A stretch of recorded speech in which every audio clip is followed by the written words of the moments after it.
Praise the Lord. கர்த்தருடைய பரிசுத்த நாமத்துக்கு மகிமை உண்டாவதாக. காலையிலே உங்களை சந்திப்பதில் மிகுந்த சந்தோஷம். இந்த நாளுடைய ஆசீர்வாதத்துக்காக ஒரு வேத பகுதி வாசிப்போம். அது நியாயாதிபதிகளின் புஸ்தகம் 6ஆம் அதிகாரம் 12ஆம் வசனம். அப்பொழுது காலேப் கிர்யாத் செப்போரை சங்காரம் பண்ணி, பிடிக்கிறவனுக்கு என் குமார்த்தியாகிய அக்சாலை வாகம் பண்ணி கொடுப்பேன் என்றான். கவனிங்க, இந்த நியாயாதிபதி புஸ்தகத்தில் ஆண்டவராகிய கர்த்தர் சொல்றாரு, நியாயாதிபதிகள் 1ஆம் அதிகாரம்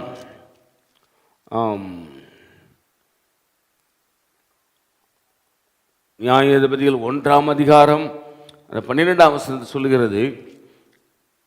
அப்பொழுது காலேப் கீரியாத்தி பேரை சங்காரம் பண்ணி பிடிக்கிறவனுக்கு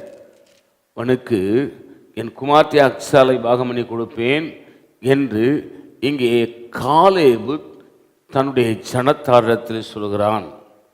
கவனிங்க, அதையே நியாயாதிபதிகள் 6ஆம் அதிகாரம் 12ஆம் வசனத்தை பார்த்தால், கர்த்தருடைய தூதனானவர் அவனுக்கு தரிசனமாகி, பராக்கிரமசாலியே, கர்த்தர் உன்னோடு இருக்கிறார் என்றார்.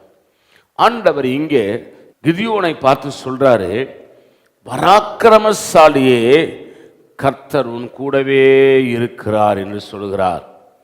கர்த்தருடைய தாசனாகிய தூதனானவர் அவனுக்கு தரிசனமாகி, பராக்கிரமசாலியே, கர்த்தர் உன்னோடு இருக்கிறார். அருமை தேவ பிள்ளைகளே, நீங்கள் எந்த சூழ்நிலையிலே கலங்கி தவித்து கொண்டிருக்கிறீர்கள், எந்த சூழ்நிலையில் நீங்கள் புலம்பி தவித்து கொண்டிருக்கிறீர்கள், எந்த சூழ்நிலையிலே மிகுந்த வேதனையின் மத்தியிலே காணப்படுகிறீர்கள், ஆண்டவராகிய கர்த்தர் உங்களை பார்த்து சொல்றாரு, பராக்கிரமசாலியே, கர்த்தர் உன்னோடு இருக்கிறார். ஹல்லேலூயா.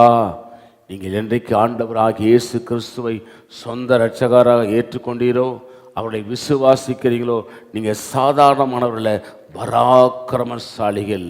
ஏன் என்று சொன்னால், பராக்கிரமசாலியாகி கர்த்தர் எங்களுக்குள்ளும் உங்களுக்குள்ளும் இருக்கிறார். ஆகவே நீங்கள் பராக்கிரமசாலிகள். ஆகவே நீங்கள் பயப்படாதீங்க, கர்த்தர் உங்கள் கூடவே இருக்கிறார். எல்லா நிலைகளிலும் உங்களை ஆண்டவர் ஆசீர்வதிப்பார். நான் உங்களுக்கு ஜெபிக்கிறேன்.